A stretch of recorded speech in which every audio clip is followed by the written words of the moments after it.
साहब जी थोड़े जे साडे लिए तवज्जो करनी आ पहला छंड के इथे एनो या करीम अल्लाह तेरी याद या मेरा मालिक तेरा तकवा सब दे पर्दे रखना मेरे गरीब दे बच्चों दे पेट दा पर्दा तू रखने वाला कितने गेंद ने जुनेद रावे ने बच्चों हां गेंद किथे बैठा जसरिया ना लजे तो बाबा मजर हुसैन गेंद छड़ेगा दिसेगा नहीं किसे टुर जा सच्ची गल करे मालूम होया जांदा चुक के वेखांगा इथे तले आ गया नहीं तो यहां बैठा पुत्र आ गया आ पहला छंड के इथे जुनेद इथे कितने दो औथे एक वाकला सुना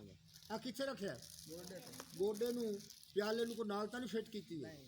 इथे गेंद तो कीता चुर राइट अल्लाह दा हुक्म मान के इथे दो न होवन उस्ताद जी कमाल हो गए ना दो शाबाश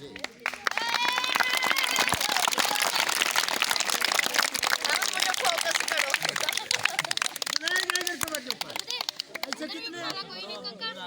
ऐसे एक या रब तेरी यार